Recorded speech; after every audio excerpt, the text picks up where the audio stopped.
Üdvözlet mindenkinek, ez az Andrews City Life pénteki stratégiák rovata, ahol szokásos módon egy-egy valós idejű stratégiát vagy körökre osztott stratégiát fogunk játszani. Miután a Warcraftnak az első színjét végigjátszottuk, most egy 2-3 hétre pihenni küldjük a Warcraftot, és újra átveszi a stafétabotot a Dűne. Mondtátok is, kértétek is, hogy a Dűne tartalmat folytassam, úgyhogy most a pénteki stratégiákban ezeket a tartalmakat felváltva fogom kínálni. Egyszer pár hétig Warcraftot játszunk, amely egy valódi, valós idejű stratégia, utána pedig a Dűnének egy-egy házát fogom bemutatni, jelen esetben a Harkonnen házat. Kezdjünk is akkor egy új játékot, és nézzük, mit kínál számunkra a Harkonnen ház. Háromfajta játékmód közül lehet választani. A kampánymódot már kipróbáltuk, amit még nem próbáltunk ki, az a Skirmish mód, illetve a Kenly mód. Próbáljuk most ki a Skirmish módot, hogy mit kínál számunkra, és válasszuk ki a Harkonnen házat, de mielőtt még kiválasztanánk, némi ismertetést mondanék a Harkonnen házról. A Harkonnenek tehát a rossz fiúk. Nem ők az egyetlen rossz fiúk a játékban, sőt nem is ők azok, akik a legrosszabb fiúk, vagy legalábbis nem a legerősebb rossz fiúk. A legerősebb rossz fiúk a Corrinok lesznek. A Harkonnenek némiképpen más okból, más indokból rossz fiúk, mint a Corrinok, amíg a Corrinok esetében a birodalmi logika érvényesül, és az, hogy mindenki fölött uralkodjunk, mindenkinek megmondjuk, hogy mi a tuti, mi fújjuk a passzát, addig a Harkonneneknél sokkal inkább a profit éhség fog érvényesülni, tehát ők mindenképpen azt szeretnék, hogy minél több pénzt szerezni, valamennyivel több befolyást is szeretnének szerezni, mint ami van, de maradjunk annyiban, hogy a Harkonnenek a regényfolyamban tudják, hogy hol van a helyük, tehát tisztában vannak azzal, hogy a Corrinok, itt az Alfahím, bár nem örömmel, de tudomásul veszik, és nagyjából egészében együtt működnek a Corrinokkal. A többieket nem szeretik. Kifejezetten utálják, gyűlölik az Atreideseket, a két ház között egy ősi ellentét feszül, nem mindig volt ez így. Akit érdekel, hogy pontosan az ellentétnek mi volt az oka, ajánlom, hogy olvass el a Dűnéhez írt első előzménytrilógiát, az Atreides, Harkonnen, illetve Corrino házat, amiből kiderül, hogy a két ház között mi ez az ősi ellenségeskedés. A Harkonnenek tehát mindenképpen szeretnék elpusztítani az Atreideseket, bár itt a játékban nyilvánvalóan az lesz a célunk, hogy mi legyünk az impérium urai, de a regény folyamban a Harkonnenek tudják, hogy hol van a helyük, és ők az Atreideseket szeretnék elsősorban elpusztítani. Másodszorban a Fremeneket sem kedvelik, de a Fremeneket azért nem kedvelik, mert nem igazán tudják őket szolgasorba hajtani, pedig megpróbálják. Tehát a Harkonnenek olyanok lesznek, akik nem igazán lesznek jóban a szomszédaikkal. Ennek ellenére lesz a Láncrádban, meg ahogyan az előző játékban is láttuk, lesz a Ligánál is egy nagyobb befolyásuk. Az előző játékban, amit az Atreidesekkel játszottam, ott igencsak nagy befolyásra tudtak szert tenni a tanácsban, a Láncrádban, úgyhogy reméljük, hogy ez most, hogy a Harkonnenekkel játszunk, majd így lesz, de ez majd még kiderül. Tehát azt lehet mondani a Harkonnenekről, hogy egy igazi, kemény hajcsárok, A bolygójukat is teljesen elszennyezték, az ő bolygójuk a Giedi Prime egyébként. Ez a Giedi Prime, ez egy nagyon-nagyon szennyezett, vörös bolygó, tehát iszonyatos körülmények vannak a Giedi Prime-on, és itt tulajdonképpen a kőolaj, a szén és a minden egyéb olyan nyersanyag kitermelése, amit ma már jobb esetben inkább próbálunk visszaszorítani, a Harkonneneknél ez 1000-rel megy. Tehát ez a Harkonnen háznak a rövid ismertetése, és azt gondolom, hogy ezzel is talán rávilágítottam, hogy a Harkonnenek tökéletes ellentétei az Atreideseknek, úgy mindenben.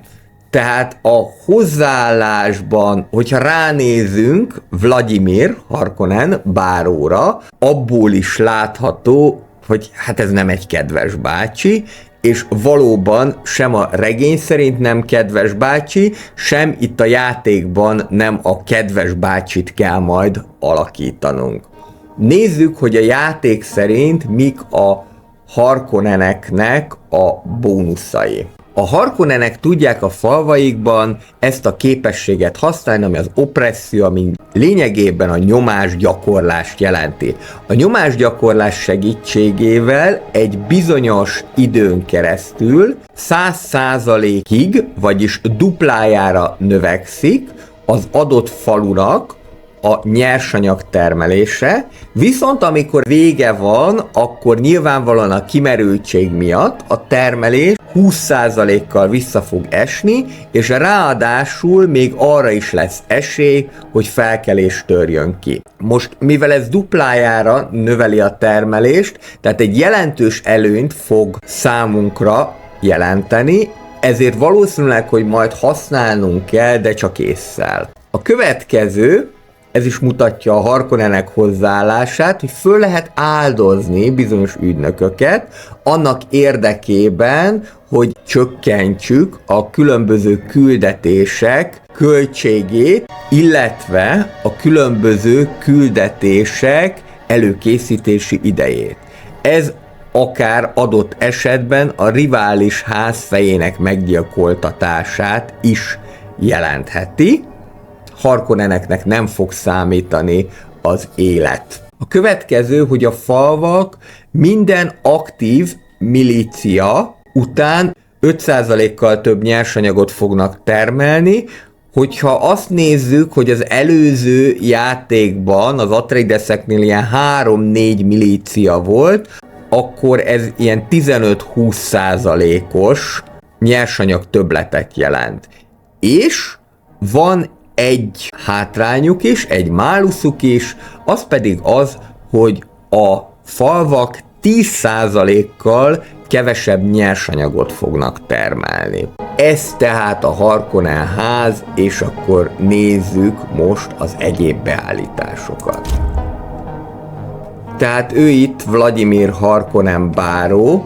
Azt gondolom, hogy talán az előbbiekből is kiderül, hogy leginkább, hogyha hasonlítani kéne a Harkonneneket, akkor az oroszokhoz hasonlíthatnánk őket, akiknek az emberélet nem igazán számít, az ember nem igazán számít, viszont borzalmasan kegyetlenek tudnak lenni, és milyen érdekes, hogy Frank Herbert pont azt a nevet választotta a Harkonnen bárónak, amely ember névrokonával jelenleg a világon a legtöbb probléma van. Nem lehet ezt tudni, hogy miért, bár ugye Herbert, hogy egy kicsikét az asztrot is idehozzam, a vízöntőnek a jegyében született, és mint ilyen a vízöntők vagy nagyon őrültek, vagy nagyon zsenik, de mindenképpen profétikus képességekkel rendelkezhetnek, és valószínűleg, hogy Herbert esetében is megvolt ez, amikor a Vladimir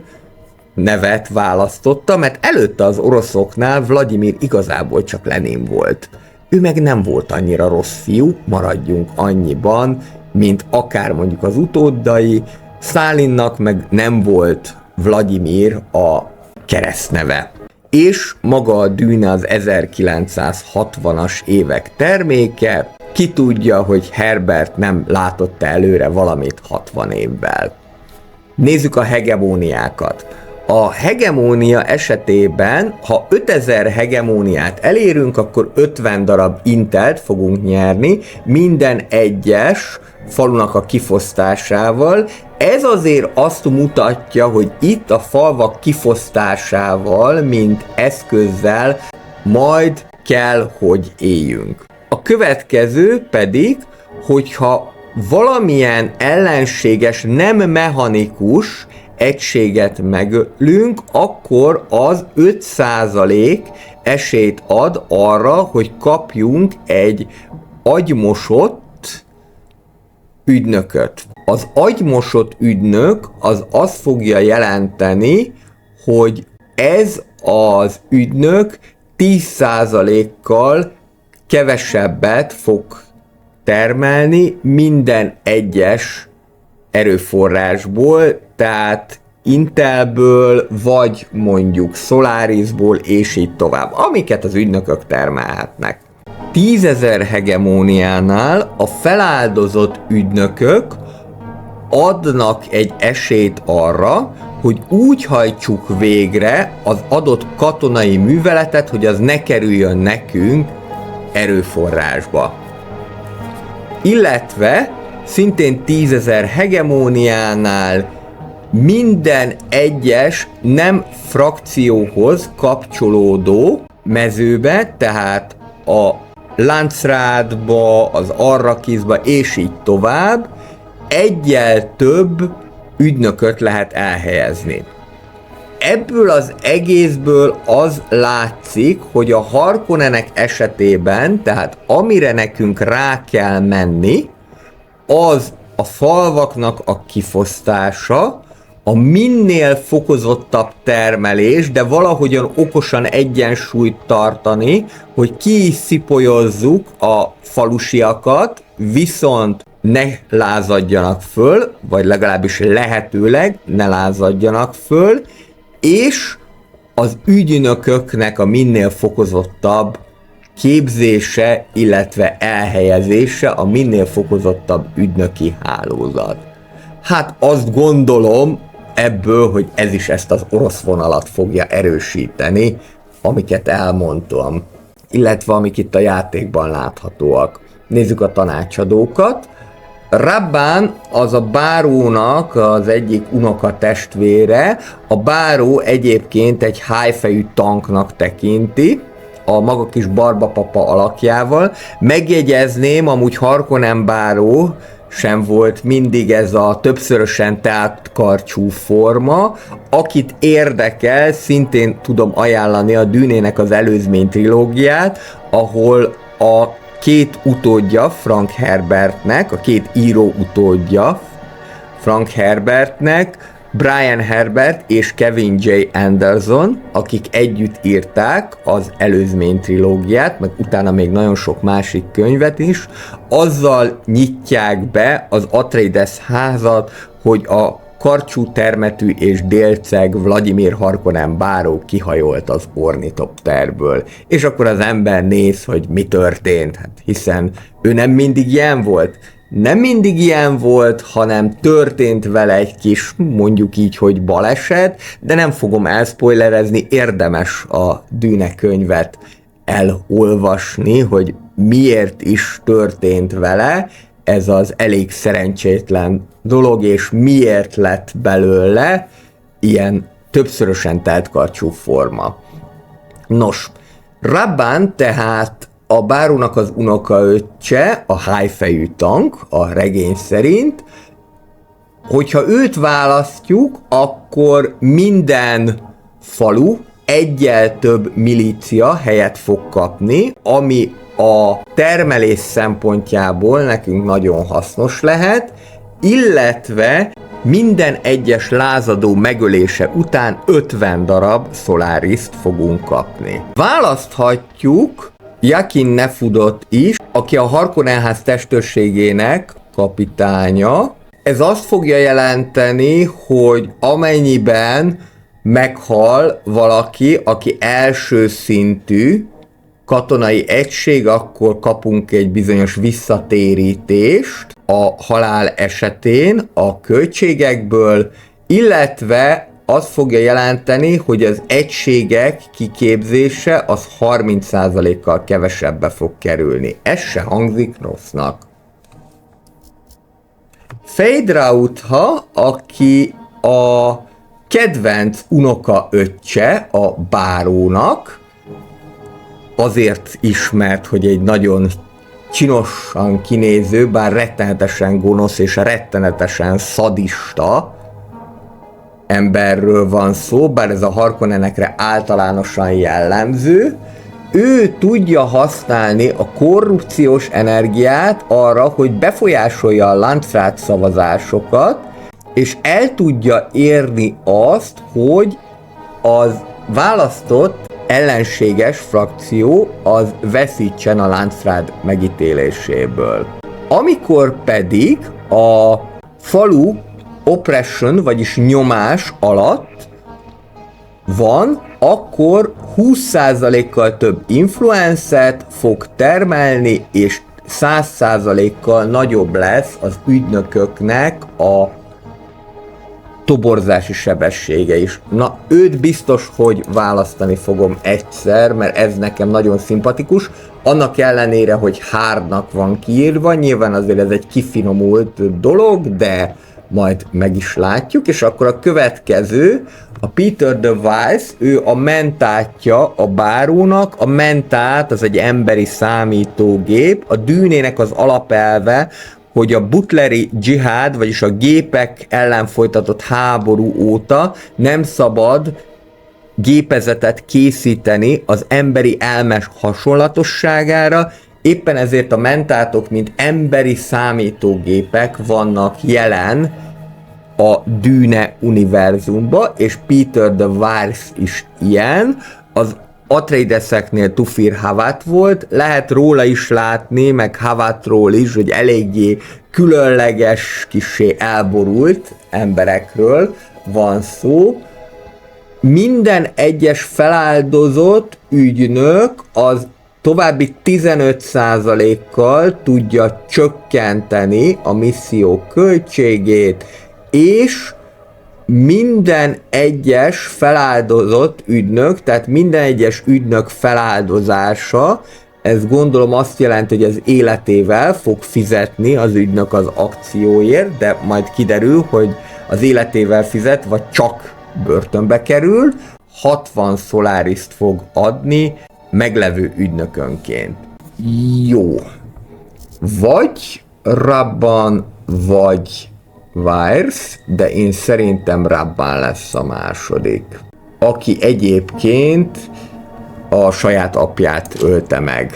Tehát ebből is látszik, hogy nem egy kedves házról van szó, viszont annál izgalmasabb.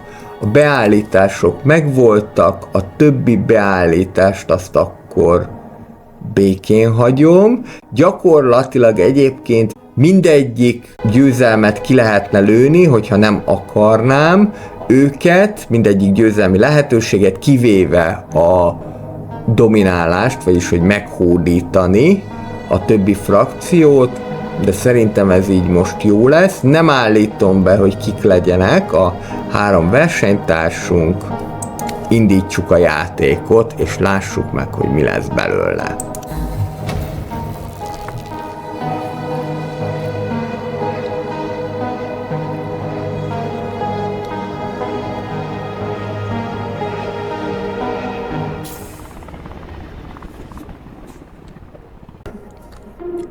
Hasonlóan az Atreides házhoz, tehát egyetlen egy főhadiszállással indulunk, és neki is indulhatunk az ornitopterrel felderíteni a környező részt.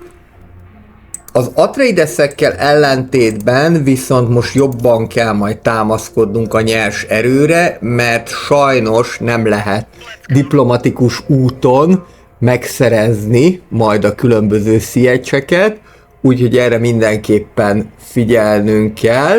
Viszont nem lesznek ellenünk Atreideszek, rögtön egy érdekes leosztása volt a játéknak, mert akik ellenünk lesznek a Corrinok, velük majd meg kéne próbálni valami egyességet kötni, az Ecas ház, ugye őrájuk mondtam, hogy drag queenek, meglátjuk, hogy majd mit fognak alakítani, illetve a smuggler, a csempészek.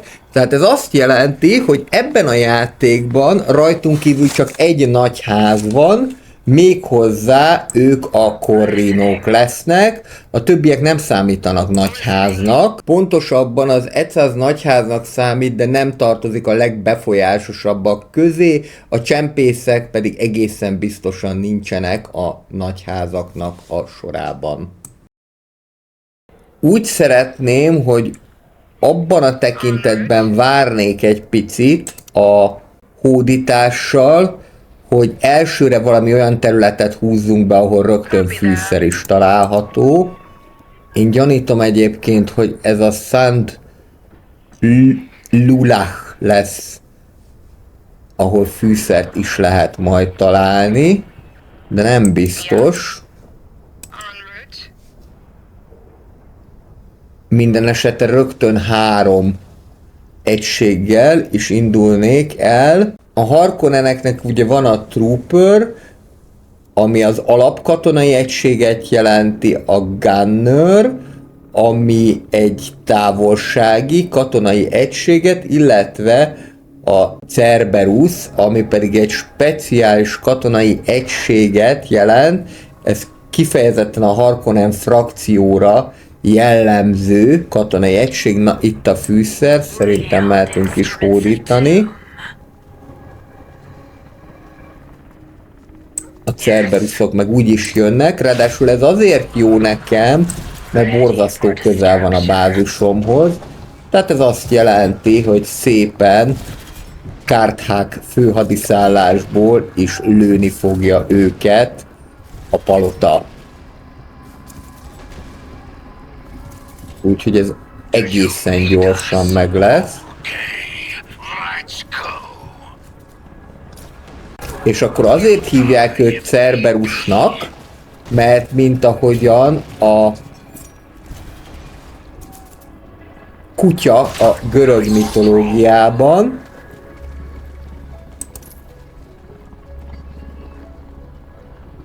úgy a Cerberus is, ez a Cerberus egység is ketté oszlik, hogyha meghal. Mint a kétfejű, de akkor inkább hívhatnák Hidrának is, mert annak nő ki a feje.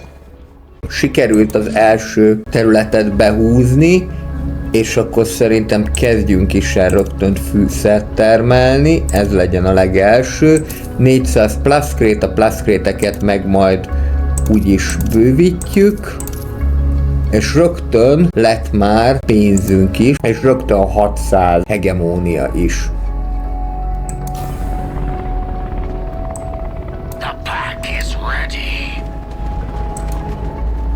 Milíciával felszereljük őket, és akkor nézzük a kutatásokat. Több fajta van ismételten, és vannak a Harkonnenekre jellemző kutatások is, ezeket itt ilyen kis piros ikonnal, a Harkonnen ház szimbólumával fogják jelölni. Na ez például igencsak jó és igencsak hasznos, mert lehet látni, hogy már is kezd kifogyni a manpowerünk, vagyis a munkások, tehát kezdjük ezzel a work ethics-szel, 5 darab plaszkrétet fog termelni, és 3 darab munkaerőt. Ez biztos, hogy kell, utána majd ez a Local Dialect Studies, ami jöhet utána, és szerintem akkor utána rögtön ez a Survival Training is, illetve az Intelligence Network is. Szerintem kezdjük azzal, hogy kifejlesztjük az alapkutatásokat, és utána majd úgy is kiderül, hogy mit lehet még fejleszteni, mi az, amit még érdemes fejleszteni. És közben én már bőszen húzom is be a következő területet. Az ornitopter meg menjen és derítsen föl. Itt van 2, itt is 2, igazából mindegy, de akkor először húzzuk be azokat a területeket, amik a bázis környékén vannak. Illetve akkor az ornitoptert is ide fogom elküldeni, hogy nézze meg, derítse föl, hogy kik vannak a bázisunk környékén.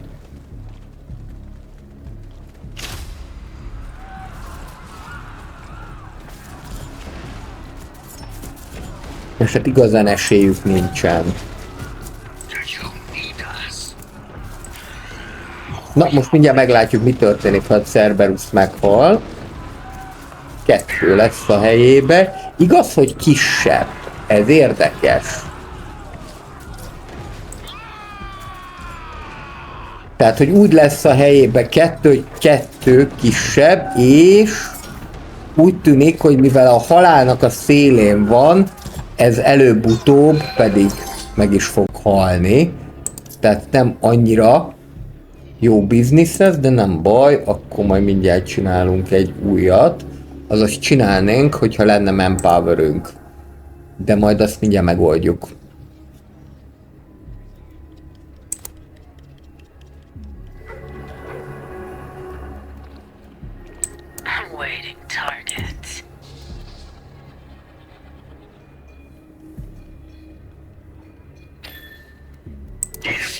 Oké, megvan a Harvester. Én most az előbbiekből adódóan, ahol rengetegszer bekapta a kukac a Harvesteremet, maradjunk a grid módnál. Tehát legyünk telhetetlenek, úgyis az illik egy Harkonnenhez. Ami azt jelenti, hogy ha a Sandworm, vagyis a féreg közelebb jön, akkor 150%-kal több fűszert fogunk termelni, de ez egyben azt is fogja jelenteni, hogy nagyobb eséllyel fogja bekapni a féreg a harvesterünket. Még tudunk tolni egy Cerberust, menjen is. Még Kaft részvényeket egyelőre nem, és én azt hiszem, hogy a császárral szeretnék barátkozni, viszont mivel a Smuggler az szintén a játék téren van, ővele baromira kell vigyázni, mert ő nagyon hajlamos beszivárogni. Tehát ha a csempészek itt vannak a játékban, akkor az azt fogja jelenteni, hogy bizony meg fognak próbálni gyilkosságot elkövetni a rivális házak, illetve frakciók fejei ellen, adott esetben akár ellenünk is. Tehát ebből következik, hogy nagyon-nagyon figyelnünk kell a belső elhárításra.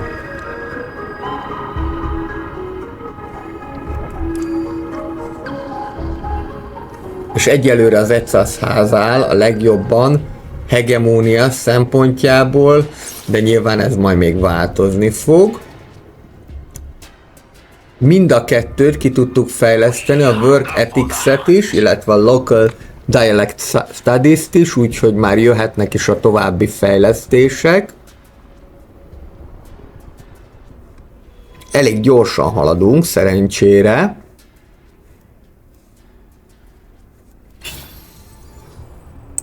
És megvan Syndalus is. Szerintem az lesz, hogy első körben behúzzuk a környékbeli területeket, és utána majd meglátjuk, hogy hogyan tovább.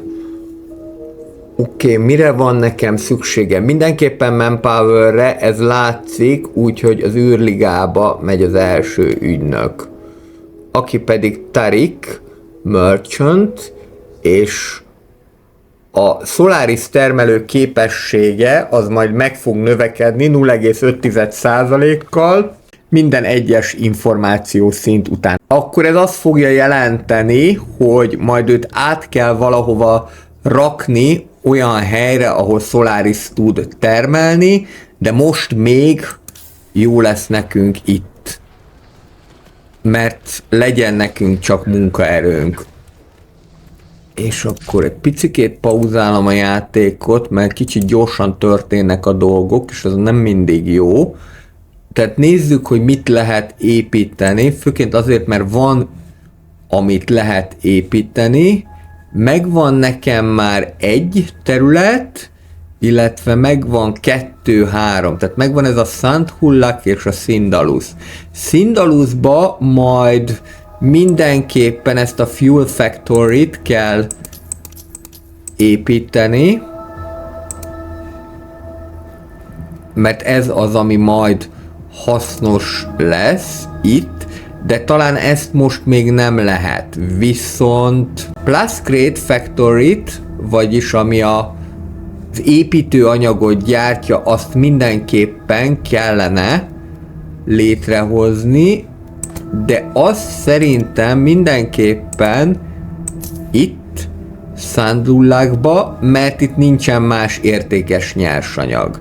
Ezen kívül pedig megnézem, hogy itt mit lehet, hogyha Arrakiszi ügynököt küldök ide, aki még nincsen, akkor egy Sietchet fedezek föl. Nem biztos, hogy én olyan jóba akarok lenni a Sietchekkel, elvégre Harkonnen vagyok, viszont ha kinyerem katonákkal, akkor 227 Plascrete-et kapok.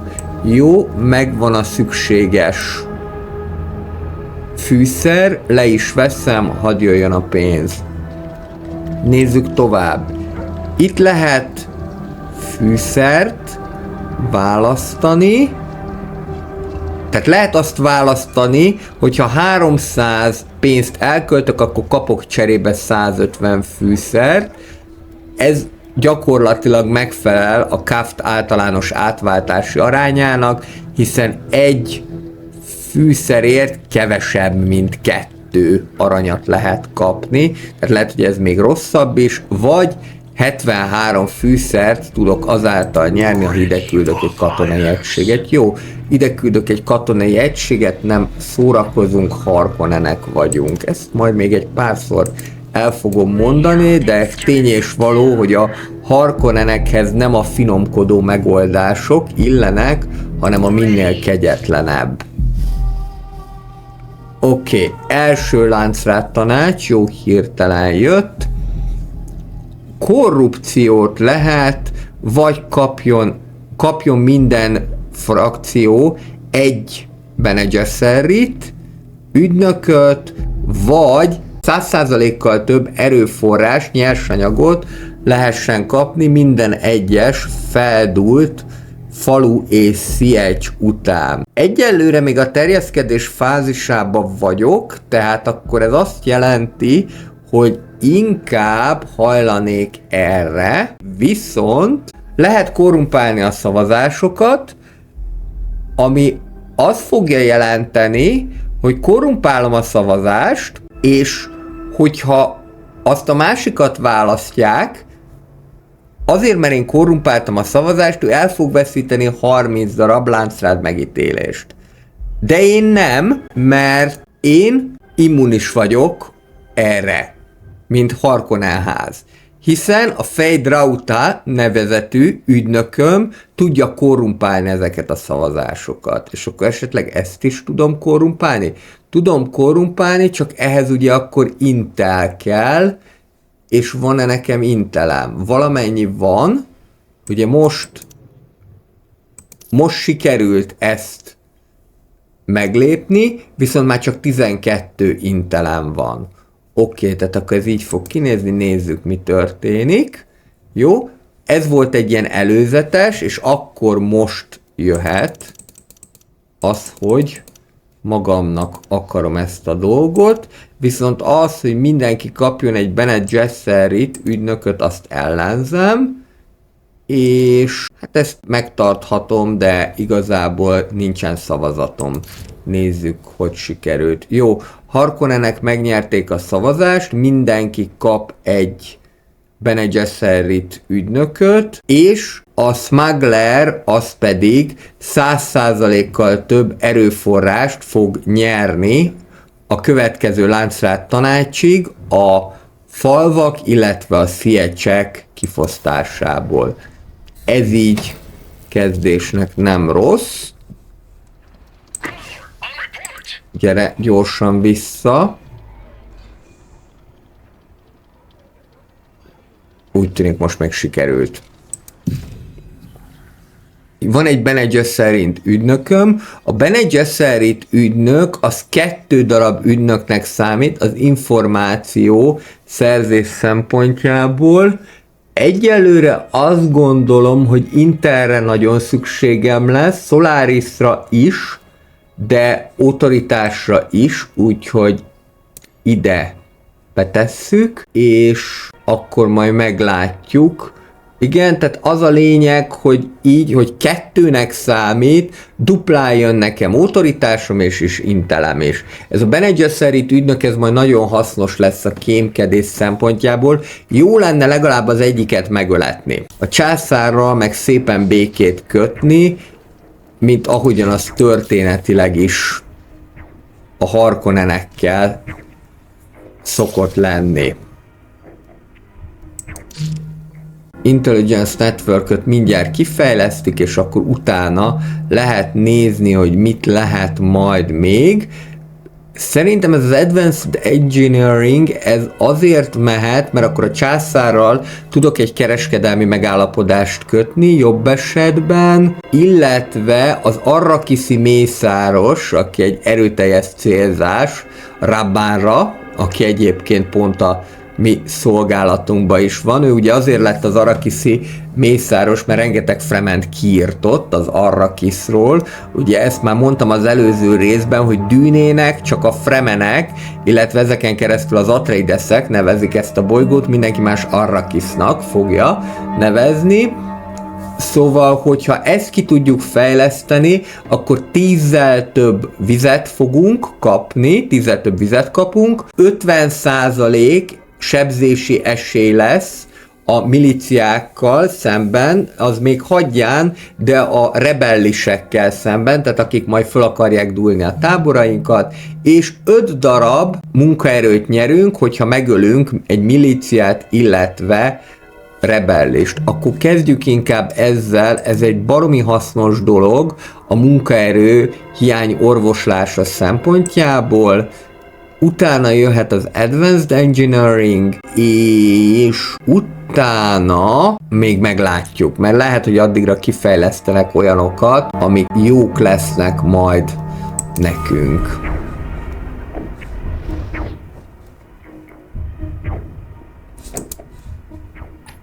Most mi vezetünk, de hódítsunk még. Hódítsunk még, és szerintem kell majd még szintén hadsereg, de... Aha, már jönnek is. De ezek ugye a lázadók, rebellisek. Mehettek. 75 fűszer bezsákol, és szerintem most nyugodtan le lehet venni őkelmét. Tulajdonképpen szerintem meg fogják védeni, ráadásul szintén tudja lőni a palota is, úgyhogy én nem fogok ezért embert oda vezényelni. Kész, ennyi volt, most még. Na és akkor szépen gondolkozzatok el az életetekről, mert az már sokáig nem fog tartani. Az egészen biztos. És egyébként jó kis dolgokkal föl is lehetne őket szerelni. Az a helyzet egyébként, hogy a Harkonneneknél ez tipikusan úgy van, hogy egy-egy dologgal, hogyha én őket fölszerelem, akkor valamilyen hátrány fogja érni. Például ebben az esetben mondjuk csak az, hogy 5 darab Solarisszal több lesz a fenntartási költsége. De ha például mondjuk azt mondom, hogy őt fölszerelem, teljesen mindegy melyiket válaszom, nem fogok végigmenni mindegyikre, mondjuk ő kevesebb 50%-kal kevesebb területi sebzést kap ezzel a lapos pajzsal, viszont egyel kevesebb lesz a védelme. Itt pedig, hogyha a Cerberus nézem, akkor neki valami olyasmi kéne, ami több egészséget ad. Ugye például ez 15%-kal megnövekszik az életereje, viszont 50%-kal lassabban regenerálódik. Jó legyen ez. Aztán majd meglátjuk. Jó, egy lent. És akkor jöhet a másik is. És akkor mozizunk egy kicsit. Ez a Gunner jó egyébként, ebből jöhet még egy. Csak persze vigyázni kell, hogy ne túlságosan nagy legyen a hadsereg.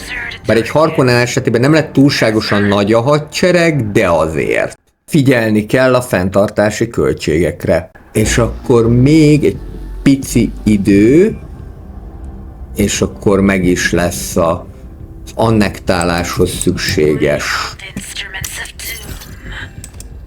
De ne menjetek el, mert különben problémák lesznek. Ginazi, kardmesterek, vagy öljek meg 8 milíciát, ez akár össze is jöhet, mert 40 nap van rá, vagy 3 darab helyet fedezzek fel a katonai egységemmel. Tehát lehet látni, hogy egyébként a játék is arra fele terel minket, hogy katonákat, hadsereget építsünk, és ez itt erről is szól egyébként. És egy ilyen kivégző osztagot lehet kapni, ami a Harkonneneknek egy elit egysége. Jobb lett volna egy picit előbb szól, mert akkor már 2 ki is pipálhattunk volna abból a 8-ból.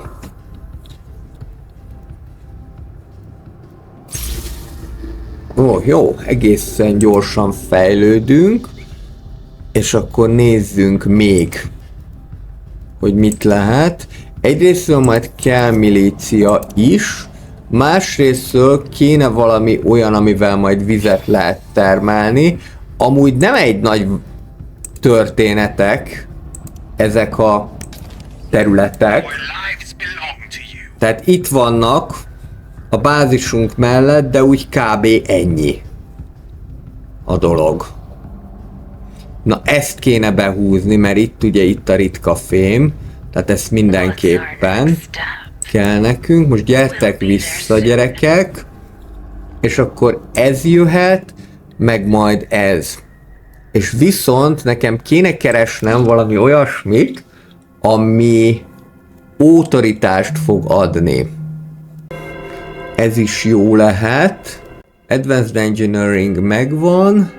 Ez is jó lehet, mert ezzel meg a politikai egyességet lehet kioldani, és még azt is meg lehet csinálni, hogy ha valakivel konfliktusban vagyunk, akkor a Solaris a 25%-át megkapjuk, mint influenced.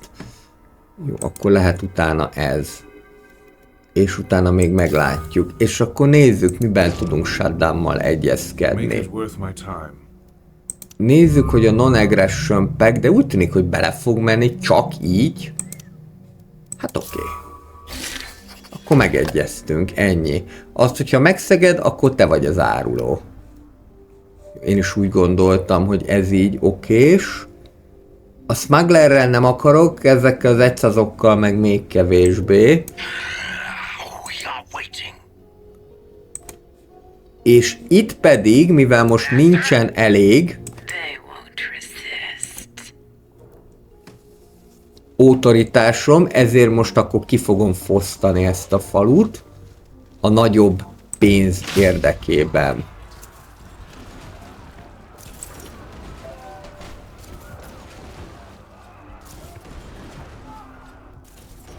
És hát nagyon látványosan a torony is lövi őket.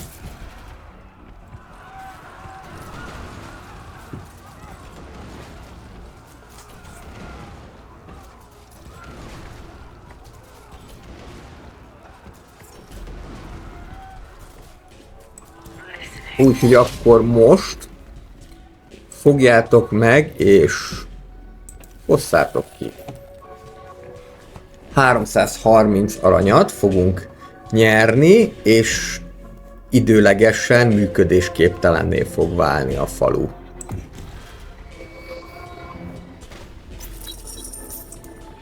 Ó, és már itt is a smuggleröknek az ornitopterje, akiket vadul elkezdtünk lőni. Ezek szerint akkor ők lesznek itt valahol a közelben.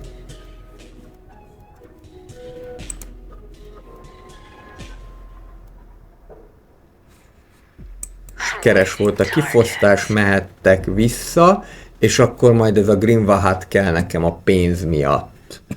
Főként. Itt pedig akkor nézzük, hogy mit lehet még építeni. Maintenance Center az jó lenne, de egy ilyen wholesale production az mindig jól jön. És akkor nézzük az épületeket, vagyis a bázis épületeket, és ha jól tudom, a Kaft részvények még nem nyitottak meg.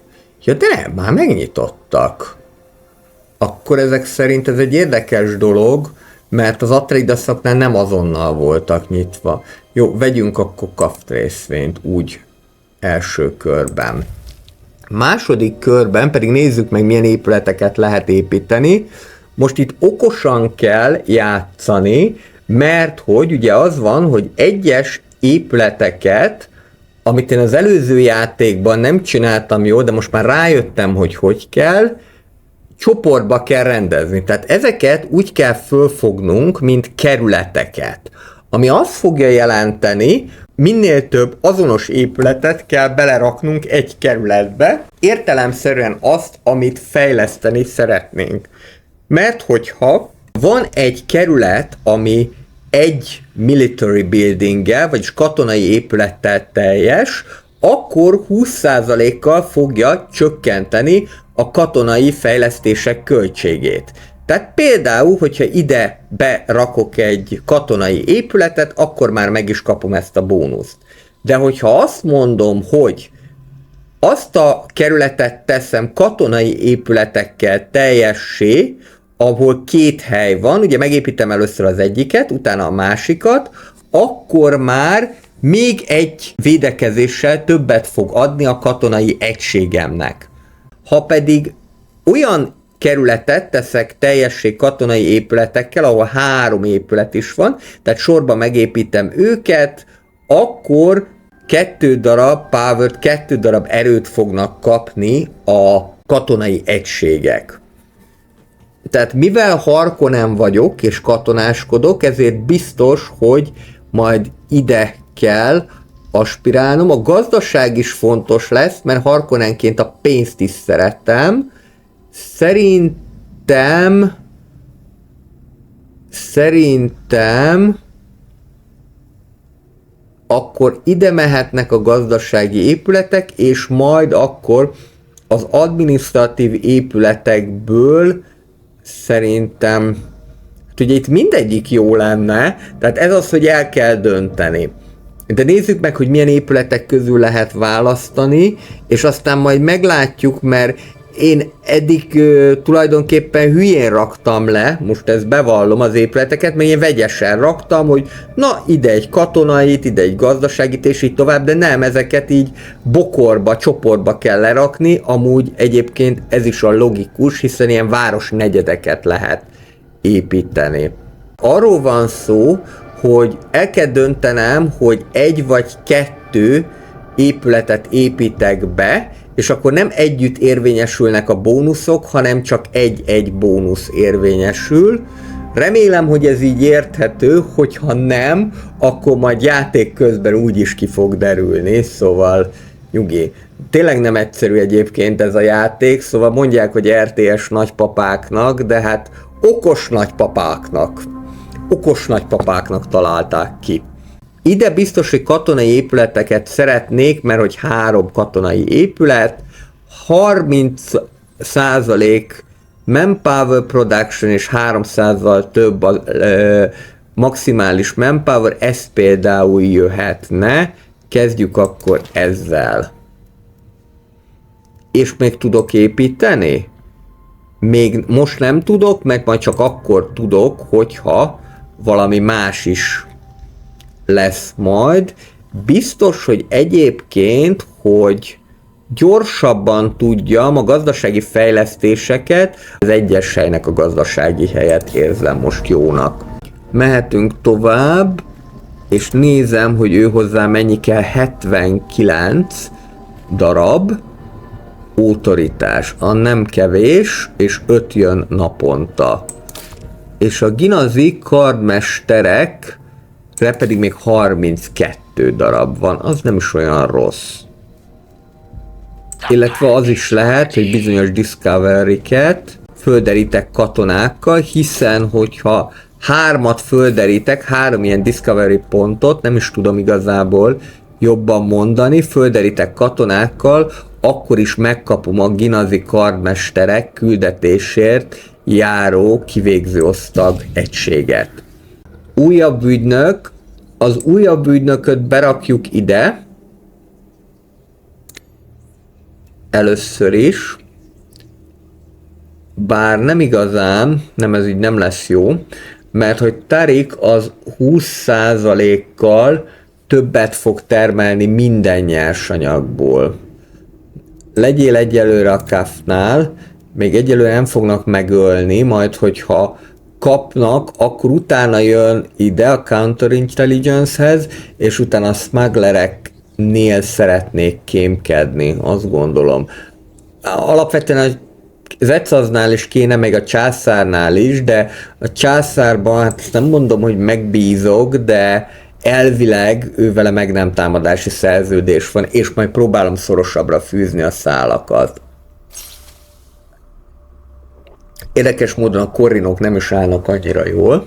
Arakiszi mészárosok készen vannak, most jöhet a kegyetlen reputáció, és akkor utána jöhet ez az Instill Fear, ami azt jelenti, hogy 10%-kal kevesebb autoritásba kerül az, hogyha egy olyan falut akarok annektálni, vagyis behúzni a birodalmamba, amit már egyszer kifosztottam, és 50%-kal kevesebb autoritásba kerül, hogyha egy olyan falut akarok behúzni újra a birodalmamba, ami már egyszer a múltban a Harkonneneké volt. Úgyhogy ez jó lesz.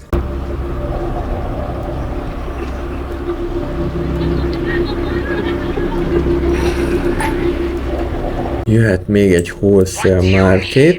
Itt megvan nekem 87 intel, ami azt jelenti, hogy akkor egy katonai egységet, illetve katonai műveletet is el lehet kezdeni, kioldogatni.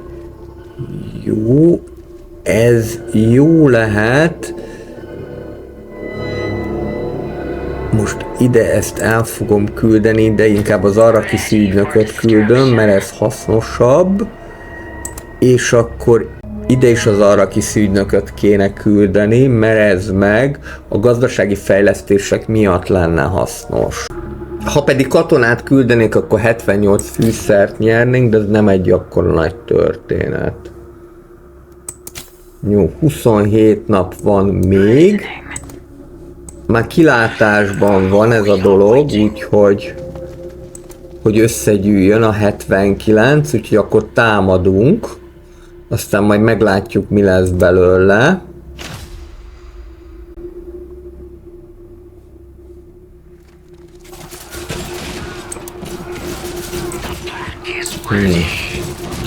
Hát ezek a Cerberusok, ezek nem erősek. Maradjunk annyiban, de az egyből 2 lett. Én meg akkor tudok még építeni, inkább építek egy Gunnert.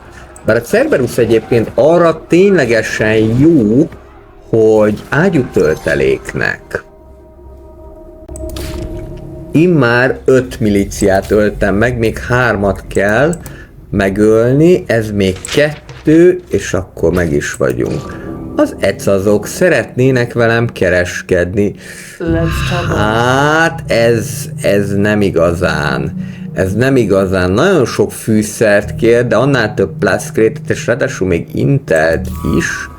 de megnézzük, hogy milyen van. De az a problémája, hogy neki fűszere nagyon nincsen, influence az van, de intele, az nem tudom, hogy mennyi van. Úgy látom, hogy 0,4.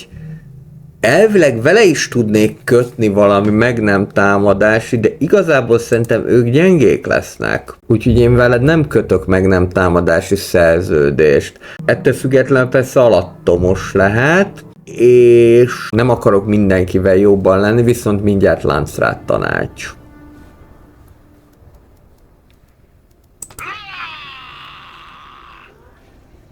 Hát ezek itt el fognak pusztulni, de egy Cerberusnál ez természetes. És szerintem akkor, ami viszont jöhet, mert a fűszer nem apadhat el, Spice Must Flow, az mindenképpen majd az, hogy a Harvestert azt megnövelem egyel, a Harvesternek a népességét.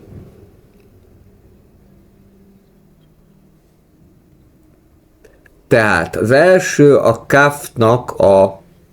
Kaft által küldött segélyezés a legközelebbi tanács elején minden egyes Kaft részvény után 5 darab plaszkrétet nyerünk, ez jó.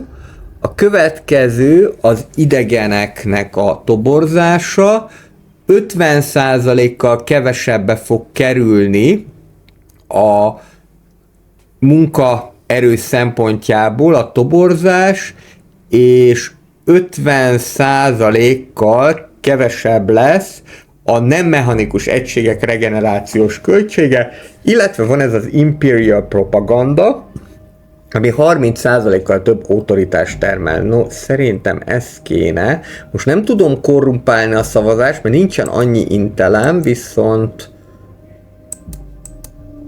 meg fogom akkor próbálni, most akkor ezt így meg kell nyomni ilyenkor a Kampfilmot, és akkor korrupció hiányában minden erőmet ide beleadom, és meglátjuk. És megnyertük. Az ECA az pedig megnyerte ezt, nagyon sokat nem ér vele, mert erőforrásokban szegény, a Corrinok pedig megnyerték azt, hogy a Kaft részvények által 5-tel több, minden egyes Kaft részvény által 5 plaszkrétet kapnak. Oké, legyen így.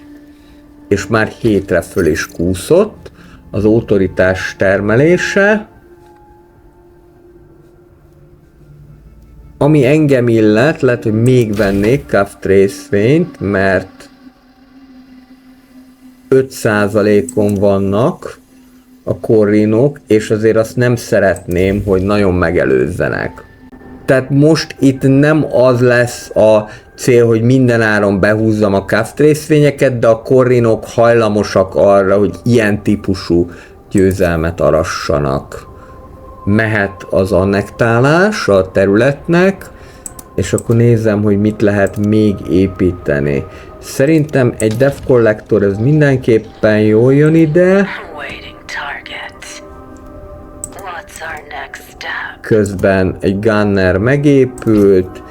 Ide mindenképpen jól fog jönni egy ilyen Maintain Center, ami csökkenteni fogja 20%-kal ennek a falunak és a környező régióknak, tehát a szomszédoknak a fenntartási költségét. Ide pedig akkor majd a különleges Rare Elements, de azért az a helyzet, hogy elvileg azt ki kell fejleszteni, és ez mindig probléma szokott lenni, hogy mit kell pontosabban kifejleszteni, de mindjárt ki fog derülni. Jó, megvan. Ezzel már 4000-nél van a hegemóniánk, ez az a második 3520-szal, a többiek meg le vannak kissé maradva. Valahol van a különleges egység, itt van, de akkor ezt már meg is lehet építeni. Ez a Processing Plants, amit úgy lehet megépíteni, hogy akkor 20-szal több Solaris fog termelni. Na, már itt is vagytok. De nagyon örülök nektek. és itt van az Ecaszház. Alapvetően ennek a játéknak az a jellemzője, hogy a sarkkör környékén játszódik. Vagyis az északi féltekén közel a Dűne sarkköréhez, ami egy érdekes dolog, mert a könyvben talán nem hallottam arról, hogy van sarkkör, illetve a könyvnek a végén volt a Dűne könyv első részének, a végén volt a Dűne ökoszisztémájáról egy részletesebb leírás, és ott mintha említették volna, hogy van sarkkör. Iszonyat gyorsan, gyerekek, iszonyat gyorsan, mert a Shai-Hulud elnyel, én nem tudom, mit csinálnak, egyet el is nyel, de csak egyet. Hú, azt a leborult szivar végét neki, de csak egyet nyelte, hála Istennek. Na, akkor míg megnyugszanak a kedélyek, meg fogom építeni a barrakot is. A pénzünk az úgy nem annyira rossz, de nem is mondanám kifejezetten jónak, olyan közepes, egyelőre el vagyunk ezzel. Jó, ornitopter jöjjön ide. Mert hogy van 15 napunk, hogy vagy megölünk még 3 milíciát, és akkor megvan az executioner, vagyis a kivégző osztag, és egy újabb ügynök. Nagyon jó, azért eléggé nyomatjuk az ügynököket. 2 darab plascrate-tel többet fog termelni minden információs szint után. Ő egy engineer lesz. Engineer lesz. Plascrate-et alapvetően semmelyik nem fog termelni, viszont akkor berakom a belső elhárításra. Mert mondjuk eléggé azt kell, hogy mondjam, hogy kis viszonylag békés, vagy mondjuk inkább ilyen semleges hangulata van ennek a hölgynek, de egyébként jó lesz ide a belső elhárításra. Elértük az 5000 hegemóniát, ráadásul, hogyha jól látom, akkor elsőként a többi ház közül, illetve a többi frakciók közül. Ez azt jelenti, hogy minden egyes falu kifosztásával 50 darab intelt is fogunk kapni, illetve minden egyes nem mechanikus egységnek a megölésével 5% esélye lesz annak, hogy egy agymosott ügynök fog a szolgálatunkba állni. Az agymosott ügynök az ugyan 10%-kal kevesebbet termel minden erőforrásból, de hát legalább a miénk is ingyen van, és ez terven felüli. Tehát ezeket kell, az agymosott ügynököket szerintem majd belső elhárításra ráállítani, illetve ezeket kell majd kémkedésre ráállítani. Menjen még ez az Arxpro, még egyszer kifosztjuk, legyakjuk, és aztán jöhet Váltár is.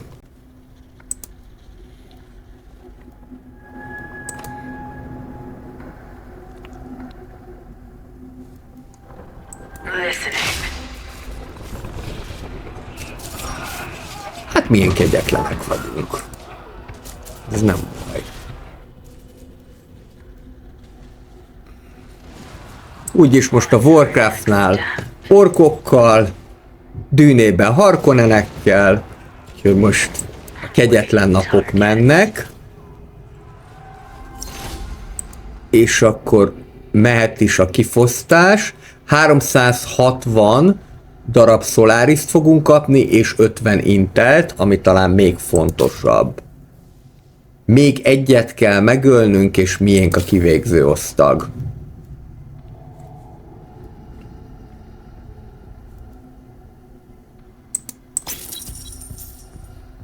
Kéne nekem még egy Plascrate Factory.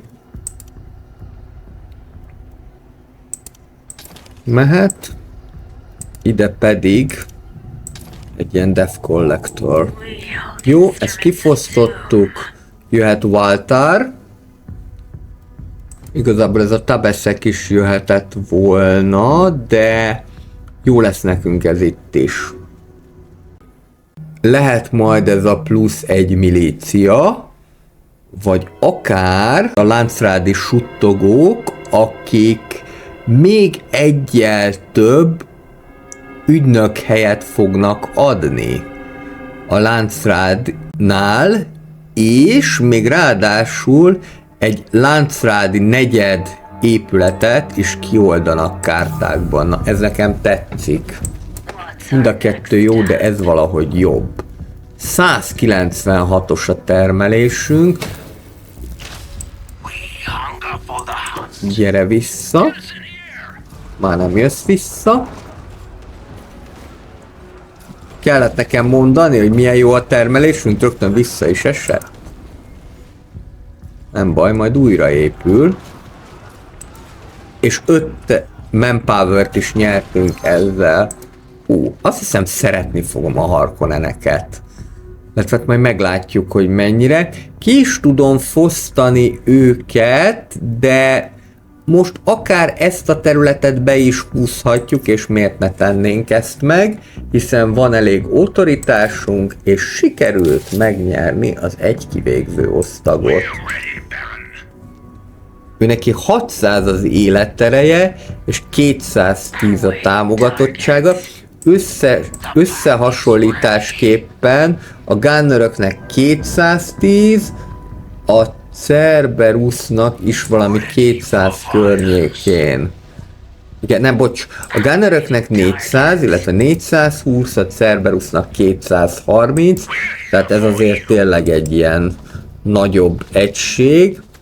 És azt mondja, hogy vérszomjas, tehát hogyha harc közben van, és bármelyik egység közben meghal, akkor az egyel több erőt ad neki, ez 10-ig mehet fel maximum, és közben még 50-et is gyógyít rajta. Ez elég jó. Az nem annyira jó, hogy a pénzünk most elkezdett csökkenni, kéne valahol egy új fűszeres. Menjél, mehetsz telhetetlen módba. Olyan jó lenne, hogyha lenne valami olyan eszköz, amikkel le lehetne lövöldözni ezeket a férgeket, de ez esélytelen.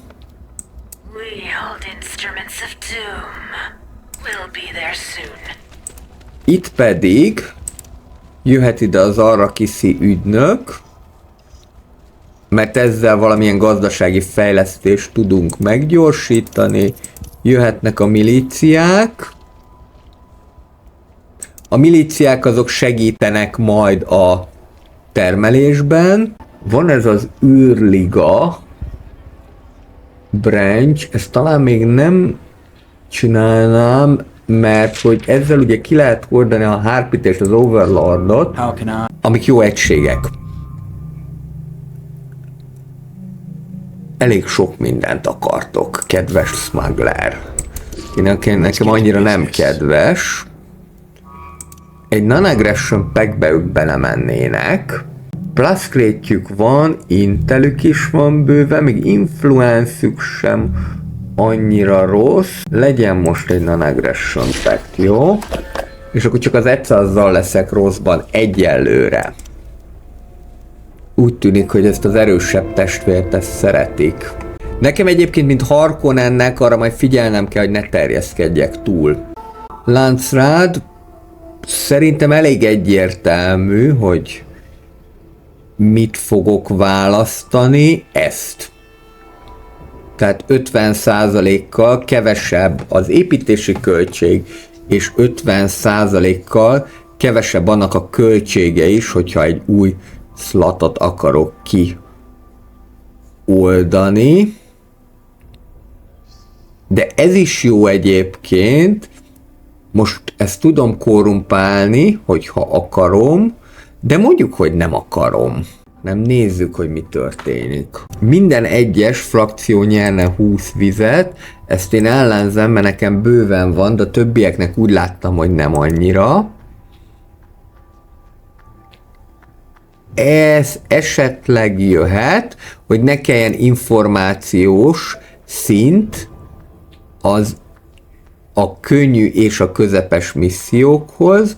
Ezt 1000-rel megtolom, ahogy szoktam, és ez a Water Solar Union, ez nekem azért lenne jó, mert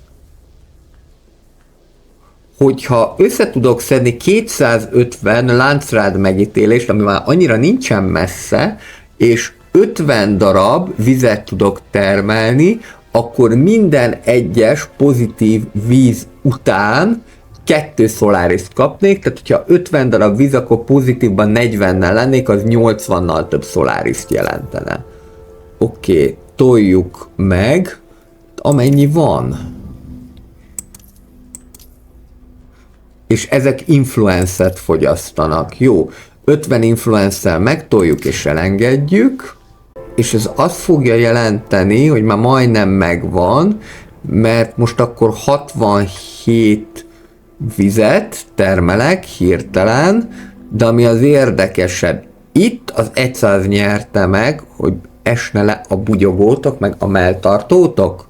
Itt viszont ezt támogatták, hogy mindenki 20-szal több vizet kapjon, akkor ezért lett nekem 20-szal több vizem, és itt pedig ezt is támogatták. Ez ilyen felemásul sikerült.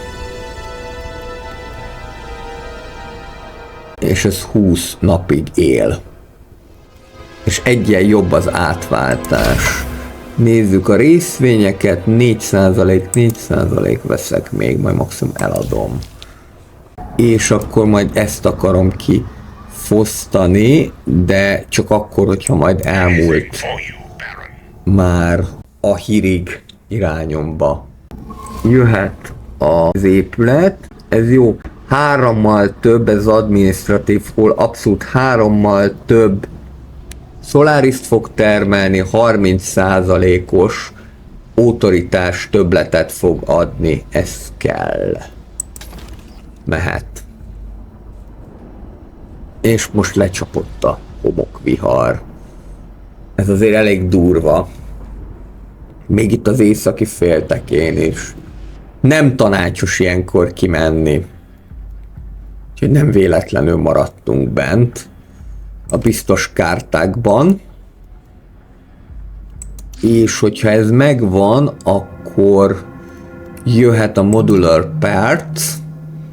Az Instillfear-t azt mindjárt kifejleszték, láncrád és suttogókat azt lehet egy kicsit arrább rakni. Ez a Mechanization is jó lehet, mert így a fúziós erőművet oldjuk ki, illetve lehet majd egy ilyen próbot, ami egy ilyen lopakodó megfigyelő egység. Jó, akkor Modular Parts és láncrádi suttogók. Mert a pénzre viszont szükségem van.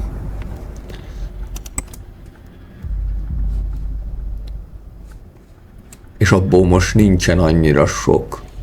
Arra gondoltam, hogy így első körben 10.000 hegemóniáig játsszuk. Nem a hegemóniai győzelemre megyek rá feltétlenül rá, de akkor is. Jó, 4 darab milícia van még, ide beépítek még egyet, és szerintem az jó lesz. Sőt, arra gondoltam, hogy igazából ide majd egy ilyen lövőkés torony is jöhet. Ami nem fog most megépülni, de ez mindegy. Nézzük, milyen katonai fejlesztéseket lehet. Ez a Combat Drogs, ez egyébként jó, mert ez segíthet abban, hogy meg tudjuk hódítani a környező vidékeket. Ugye most, mivel nincsen szükség információs szintre, ezért valamennyi könnyű és közepes küldetés, vagyis katonai művelet kioldható. Ez még egy 15-6 napig áll fönn így. Szépség hibája a dolognak, hogy ugye ez Intel kéne, meg pénz kéne. Lehet kémkedni, az azt jelenti, hogy az ellenség 100 Solaris-t elveszít, minden egyes egység után, aki az adott területen van, illetve van ez a harc közbeni drogok, a Harkonneneknek a drog, illetve az, hogy fölpörgessék magukat mindenfajta ajzószerekkel, az egyáltalán nem áll távol tőlük ez a megoldás. Ez azt jelenti, hogy 10%-kal kevesebb egészségük lesz minden egyes nap, viszont 10%-kal fölgyorsulnak és 30%-nyi energiát fognak kapni, pluszba még ezen gondolkoznék. Ez a Harkonnen, ez tipikusan egy ilyen ház, hogy ilyen vagylagos, tehát hogy kapsz valami előnyt, de kapsz valami hátrányt is. És talán ez lehet az egésznek a kulcsa, hogy tudsz-e megfelelően lavírozni az előnyök és a hátrányok között. Sikerült megint egy gazdasági fejlesztéshez közelebb jutnunk, és szétcsapták őket. Mit csinál az ornitopter? Most még nem is tudnék másikat, mert ahhoz 300 Solaris kell. Jó, rámegyünk majd erre a Solaris termelésre. Erőteljesen. Szóval, fizessek neki 116 Spice-ot és 54 Intelt. Nekem az 54 Intel ez nem tetszik. És adnál 575 pluszkre, tehát ezzel én nem nagyon érnék semmit, haver. Ezt kéne behúzni, de még 51 nap, mire ezt egyáltalán be tudom húzni, úgyhogy nem ebben gondolkodok, hanem nézzünk valami mást. Ez az Arc Club, ez jó lehet, mire odaérek, szerintem meg is lesz a szükséges Intel, viszont akkor az ornitopternek jó lenne, hogy földerítenéd, hogy itt merre hány méter. Mindjárt készen vagyunk, egy újabb ügynök, mehetsz a smugglerekhez, kémkedni, Ketil, igazából termelne is nekem Influence-t és Intelt. Jó, 20%-kal többet termelne, mész ide az alapegységekhez, és utána már tényleg először a smugglert, utána az Exhaust, utána pedig a császárt fogjuk kikémkedni. Smugglerek nagyon aljasok tudnak ám lenni. Úgy tűnik, mintha le lennének maradva, de ez csalóka. Ide pedig vagy tudnék még egy ornitoptert szerezni, ami nekem lehet, hogy azért lenne jó, mert akkor meg tudnám védeni a harvesteremet. Toljunk még egy Cerberust. Cerberus majd földeríti itt a terepet, hogy mi újság. Ó, de szépen működik a kivégző egység. És most meg fog halni a Cerberus, mert az ugye mindig meghal, viszont ezzel kapott egy jó nagy löketet a kivégző egység, és innentől kezdve ez el is dőlt. És mindjárt meg is lesz a szükséges muníció.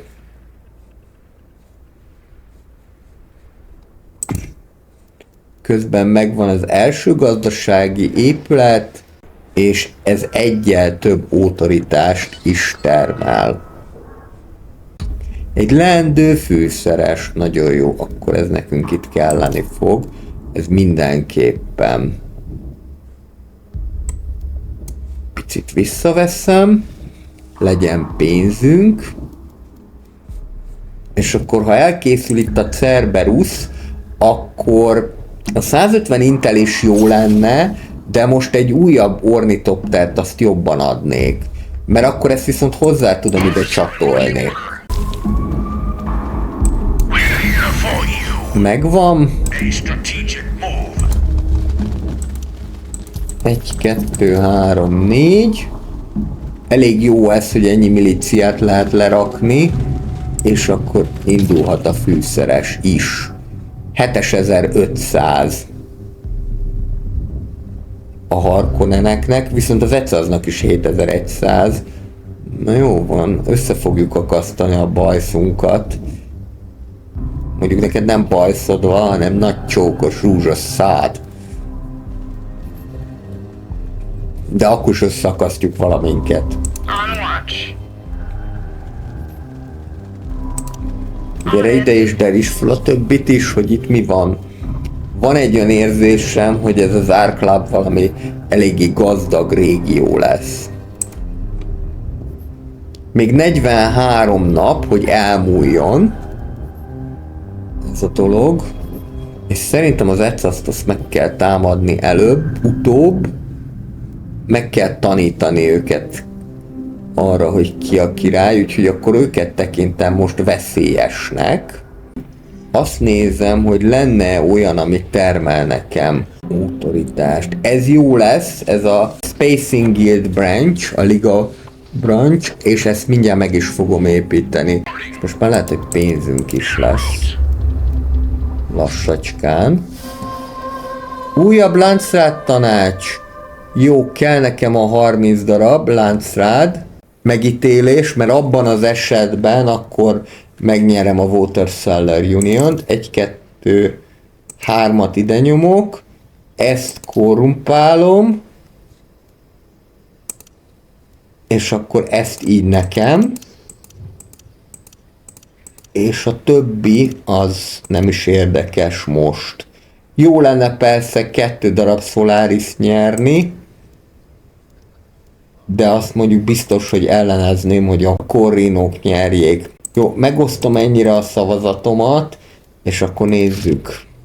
Jó, ezt utcahosszal megnyertem, Corrinokat utálják, és az Ecast pedig annyira utálják, hogy neki még 20%-kal kevésbé erősek is lesznek a katonai egységei. Egyébként valószínűleg ez lesz az Ecastnak a gyenge pontja. És akkor azt hiszem, hogy az van, hogyha én itt végigérek, akkor én fogom megnyerni ezt a Water Seller Union-t. Most minden influencemet erre használtam el. Nem biztos, hogy okos dolog volt, de majd úgyis kiderült. Itt egy Orni, és akkor az Ornit azt elvileg rá tudom állítani ide, ami azt jelenti, hogyha még egyszer féreg jönne, akkor azonnal hívja a carrier-t, és föl tudja kapni. Nem probléma az, hogy csak egy ornitopter derít fel. Jó, menjetek be ide, és akkor tudok egy újabb épületet építeni. Ezeket egyelőre még nem, viszont akkor nézzünk valami gazdasági épületet. Nem. Amit akartam, csak majdnem elfelejtettem, ez a liga épület, amiből csak egyet lehet építeni, és akkor azt viszont ide építem, és még 400 plusz crate árán ezt meg baromira meg kell védeni.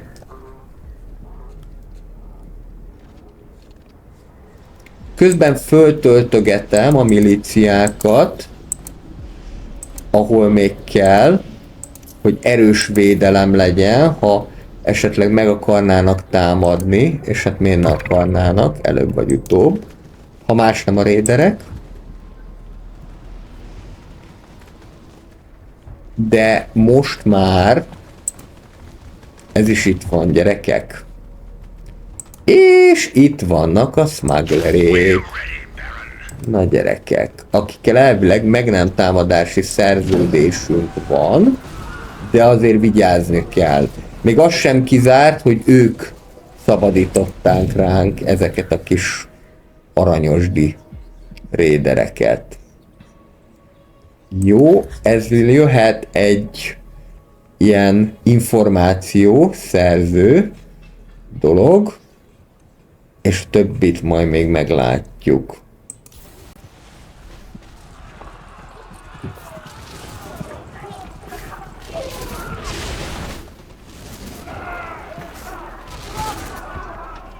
Így elég lazán le lehet őket nyomni, szerencsére. Nem mondom, hogy megtámadnám őket, pláne, hogy meg nem támadási szerződésben vagyunk. Viszont figyelni kell rájuk. 14 nap. Még, és 100-as a növekmény. És lehet már még egyet, sőt még 2 embert betenni a harvesterbe, és ide is. Lehet, hogy majd ennek is kéne egy ornitoptert kirendelni. Oké, megy az önvédelem. Utána jöhet a mechanization. És utána a CAFT integráció. CAFT integráció a CAFT épületet fogja majd Karthagban kioldani. Illetve itt van egy szintén Harkonnen megoldás. Autoritást lehet vele nyerni. Minden egyes CH kifosztása után 100 darab autoritást lehet nyerni, ami kb. Egy egész terület behúzására elég, és minden egyes kifosztás az 25%-kal tudja újra tölteni az egységeket. Nagyon érdekes játék ez egyébként, hogy az Atreideseket nem dobta fel a gép, de hát így akartam, hogy legyen egy kicsit változatos, úgyhogy most mással szemben fogunk agresszívoskodni, nem az Atreidesekkel szemben.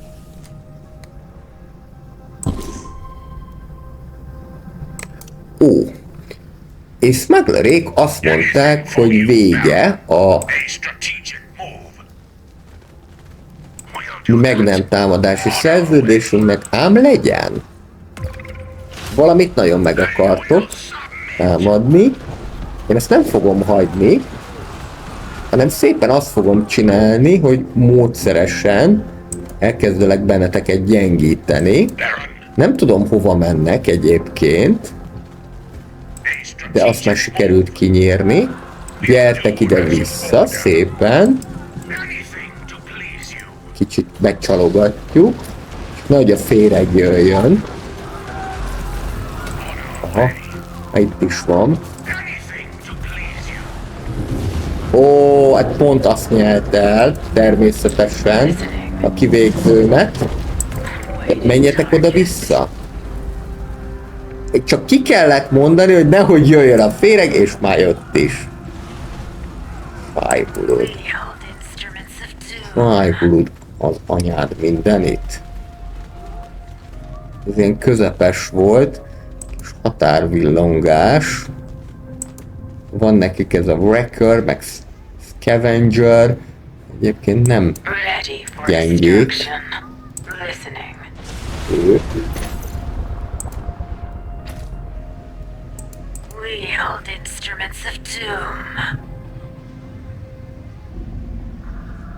Aha, és még megkaptuk a védelmi szabotást is. Viszont így sikerült megelőzni a támadást. És ahhoz, hogy újabb kivégző osztag legyen, 10 000 hegemónia kell. Pedig ezt én itt nagyon szeretném behúzni, az a helyzet, különösen, hogy az EC az megelőzött hegemóniában, ami nem jó. Na és most még ez is nekem jön? Nem. Ez viszont azért lehet jó, mert akkor én ezeket hátulról meg tudom támadni. És akkor szépen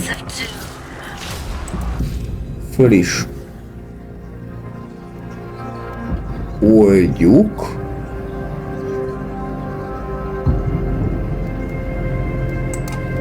Őket.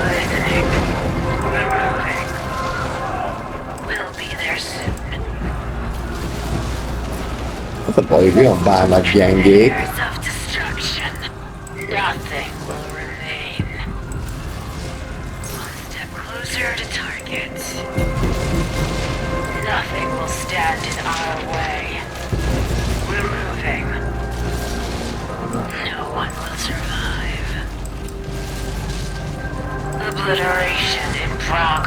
Oké.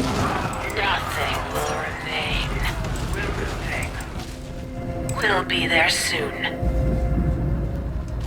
Conveyors of destruction. Megint ráfázhatok a sompolygásra, igen, mert egy nekem is meghalt. Nothing will stand in our way. Ready for destruction.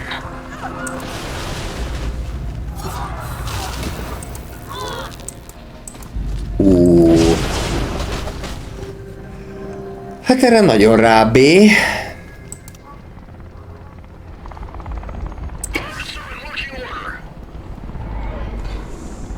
Na most, hogyha úgy kapja be a Harvestert, hogy ornitopter volt mellé hozzárendelve, akkor ideges lettem volna.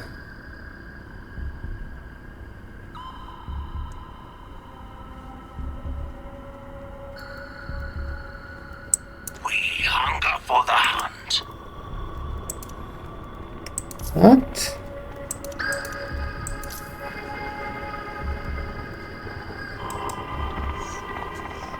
What is it, Master? Ez nem a legjobb forgatókönyv itt. És nekem az az a fő ellenfelem, akit még nem is látok. Jó, viszont szerintem akkor megpróbálunk beszivárogni és meggyilkoltatni őket, mert ez így nem lesz jó. Ez ugyan plaszkretet fog termelni, de hát most úgy tűnik, hogy mérnök urak azok nagyon jönnek.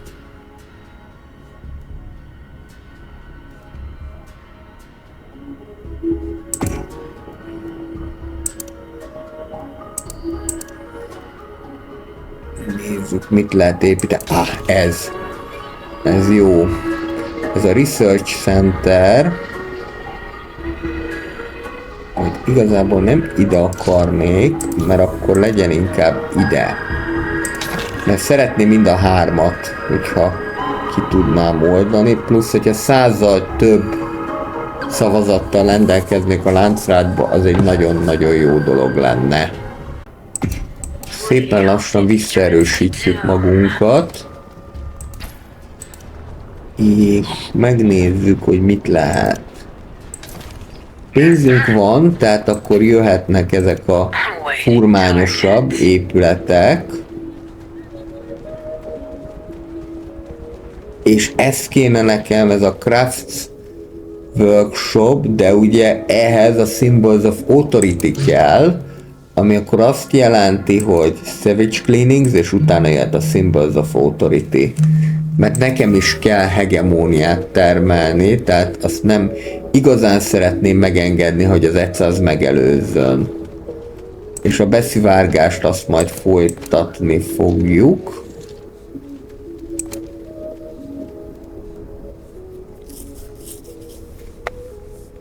Azt mindenképpen kell folytatni. Még 20 nap, és be lehet húzni Ásztró városát. Úgy tűnik, hogy ezt sajnos megnyerték a Corrinok. Ez nem jó, pedig sok influence elment rá. Most nem fogok semmit sem korrumpálni. Ez azt jelenti, hogy lehet ezt a cellakereső kém akciót alkalmazni, ami azt fogja jelenteni, hogy ezeket a behatolási cellákat fölfedi számunkra, és lehetővé teszi a katonai egységeknek, hogy ezeket eltávolítsák. Tehát, hogyha bárki meg akarna ölni minket, akkor ez hasznos lehet, ha bárki meg akarna öletni.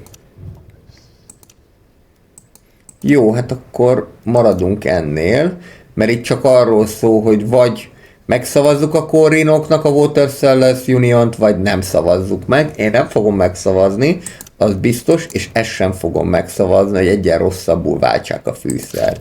Lássuk.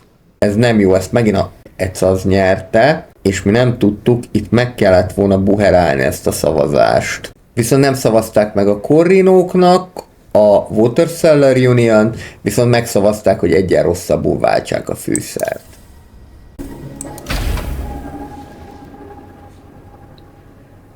Akarok én magamnak Bármit is. Nem úgy tűnik, hogy a részvényekben lesz a nagy verseny.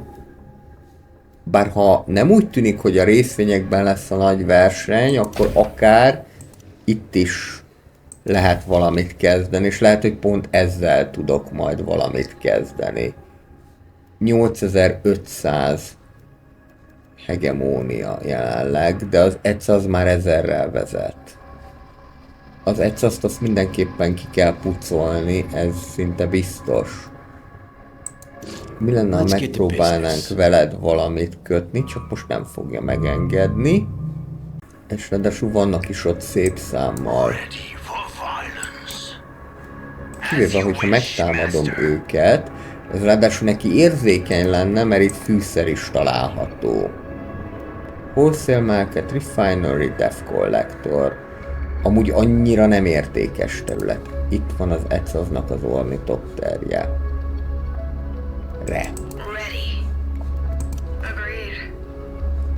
De szerintem erre menjen, mert erre lesz az ETSAS ház. De ez csak megérzés.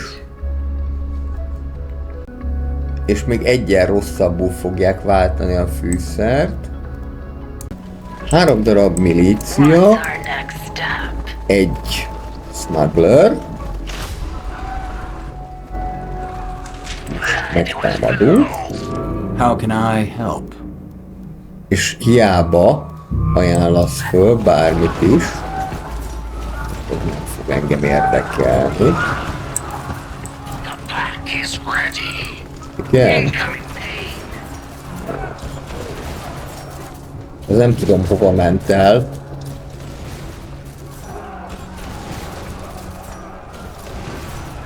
Bár ezzel is küzdünk, azt kell, hogy mondjam. Megérkeztek a renegátok, akik az űrligának valamilyen emberei. Oké. Oké.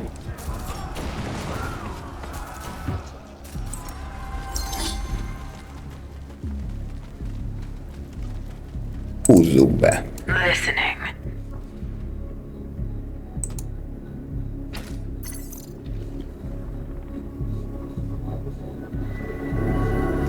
Ez úgy tűnik, hogy agresszívabb játék lesz, mint az Atreidesekkel.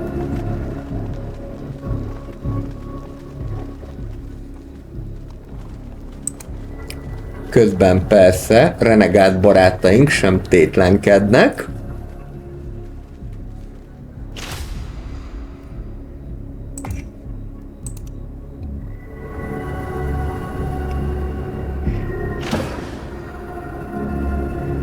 És akkor ahhoz, hogy majd ilyen Harpit meg Overlordot tudjunk csinálni, amik iszonyat jó egységek, ahhoz majd mindenképpen fog kelleni ez a fuel cell, és úgyhogy akkor ide fölhúznék egy fuel cell factory-t, hogyha már lehet.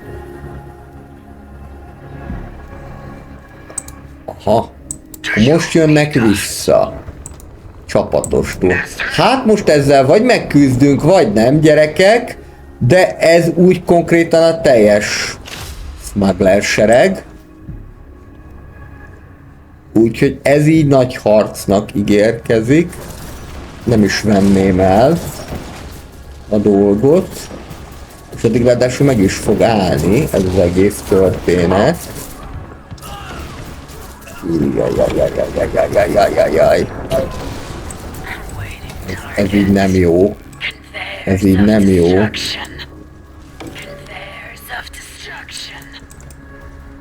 Ez így sajnos tényleg a teljes smuggler sereg. Olyan könnyűnek tűnt az egész, és ráadásul még az is lehet, hogy visszacsap ránk nézve a dolog.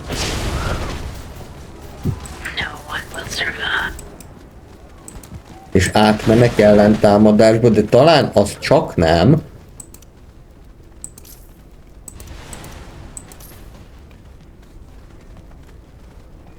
Minden esetre újra kell építkeznünk, az biztos. Jó. Ide tudja, hogy fölhúzok egy katonai bázist. És akkor lehet, hogy ezt itt hagyjuk szépen békén, mert itt nem tudunk egymással dűlőre jutni, aminek nem örülök.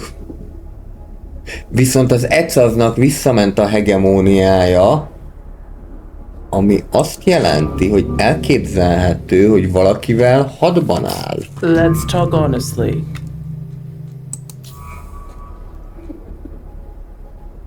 Az Ecaz az mind a kettővel hadban áll.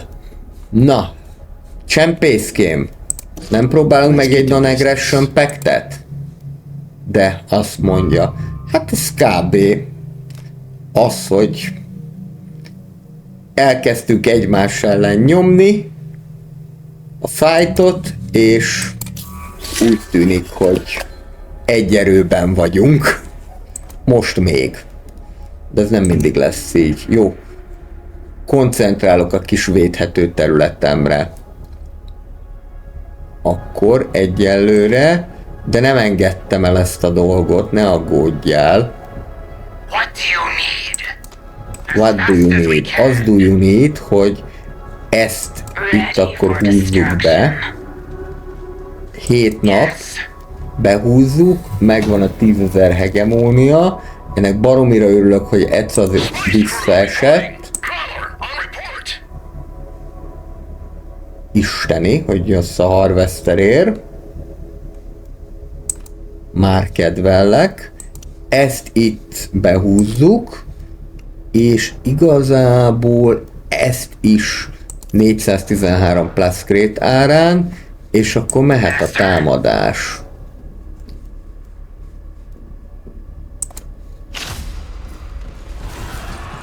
És azért bátorkodom csak 2-vel megtámadni, mert a torony az úgyis szétlövi a büket.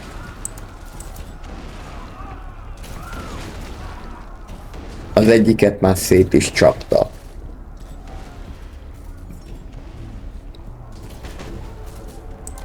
Úgy is van, és 5 napon belül elmúlik ez a tiltás, hogy 100%-kal több autoritást igényel a bekebelezés, úgyhogy pontosan ezért akkor még azt az 5 napot kivárom, bármint Harkonnen türelmetlen vagyok, de ezt még mindenképpen ki fogom várni. Itt meg majd valami csalafintassággal kell élni. Ó, ez jó! Lehet Sandwormot hívni. Ezt egyelőre kioldom, és aztán meglátjuk. Csak mondjuk nem feltétlen ennél a régiónál, bár hogyha itt vannak, és ide hívok neki egy Sandwormot, akkor itt kb. Mindenki is meghal. És akkor viszont enyém a pálya. Jó, már be tudnám húzni, de teljesen fölösleges lenne annyi autoritást elhasználni rá. Megvárom most már ezt a 3 napot lazán. És akkor We are waiting. What's our next step? azzal gyakorlatilag Stand in our way. mert sok mindent el tudok érni.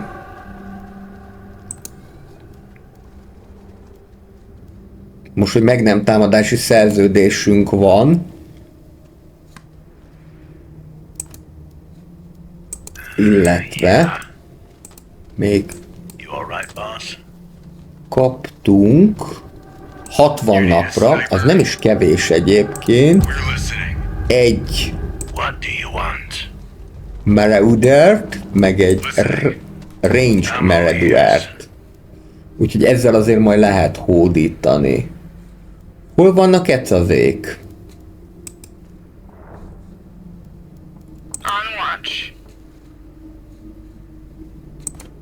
Mindjárt vége, és akkor fele akkora autoritásárán lehet majd ezt behúzni. Ez jó lesz nekem, az autoritás termelése, többi 50 új kaft részvény. Azt minden frakció megkapná, jó? Korrumpáltuk a szavazást. És akkor hadd szóljon a dolog. És most akkor támogatom az 50 új kaft részvényt is. De ennek ellenére pedig még korrumpáltam a szavazást. A császár nyerte meg, de ha jól látom, akkor a császárnak talán így csökkent a megítélése a lánclátban, én le voltam maradva, mindenki kap 50 új kaft részvényt, viszont megszavazták nekem a kisházak, ez tök érdekes egyébként, hogy a kisházak kedvelnek, hogy 100%-kal több erőforrást kapok, ha kifosztok bármelyik Siege-et. És akkor... Ami azt jelenti, hogy akkor a Siege-ek kifosztása az egy prioritást élvező dolog lesz. Például ennek a tabeszeknek is.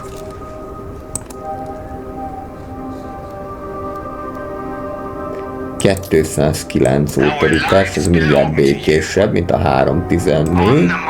És akkor egy maradjon itt, de a többivel akkor lehet is menni kifosztani.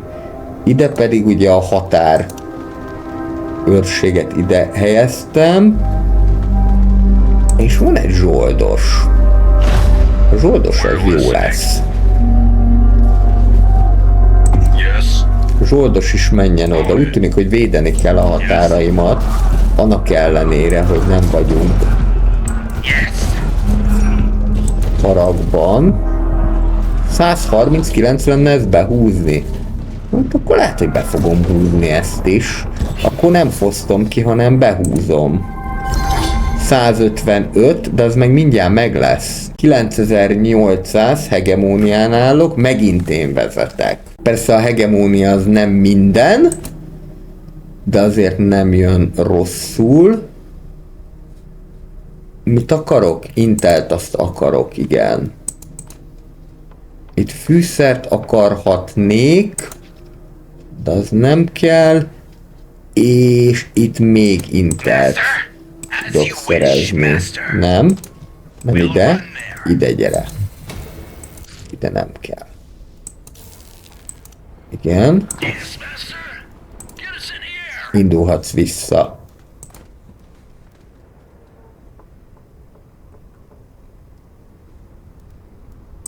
Részvényekből hogy állunk? Már az 100 és a Smuggler is megjelent, mint részvény tulajdonos, de úgy tűnik, hogy még mindig én vagyok a legnagyobb részvényes, és mivel én vagyok a legnagyobb részvényes a KAV-ban, ezért megengedi, lehetővé teszi azt, hogy zsoldosokat tudjak kiképezni, és 2 darab influencer többet is termelek. És jöhet tabeszek. Befele. Biztonságban visszavitték ezt a dolgot. Na most hova jöttök ti? Ja, szerintem ide jönnek. Nem Szent Hulachba, hanem ebbe a Grimvádba. Akkor ezt nagyon meg fogjátok szívni, gyerekek, az szinte biztos. Viszont itt is van, és ide nem is raktam semmit se. Na ezt el fogják foglalni, ha csak nem igyekszem. Jó, akkor itt most fölváltjuk egymást, és akkor ezt meg is fogjuk csinálni, és még akkor ezeket elrendezem itt, csak hogy érezzék a törődést, és úgy tűnik, hogy nem is hozzám jönnek, hanem a Smugglerékhez. De ezt még itt lenyomom, szóval az nem is kérdés. Közben a Smuggler azt gondolja, hogy én ezt így hogy? Nem. Egészen biztos, hogy nem. És most viszont elkezdték a Smuggleréket macerálni. Nagyon helyes. Én közben már túl vagyok a 10 000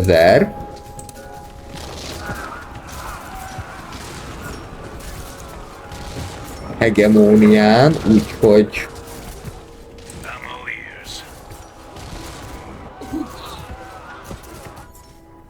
tudok csinálni kivégző osztagot. Hát ez a Marauder, ez nem volt egy nagy valami.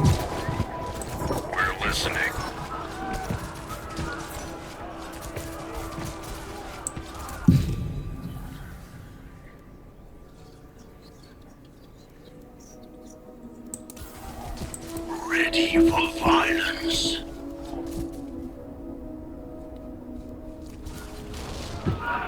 Lehet, hogy elhamarkodtam, mondtam, hogy én ezt ki fogom tudni purgálni.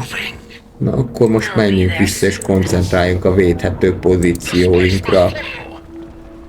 Mondjuk utánam jön, ez jó. Do you need us? We'll die if need be. És akkor legalább ezt meg tudjuk ölni. I'm waiting. Közben megvan Tabeszek. Listening. Removing. Target acquired. És akkor most már ketten nyírják az ellent. Az is lehet, hogy sikerül. És hát miért ne sikerülne? Ó, szép lesz ez, szép lesz ez. What do you need? Ready for destruction.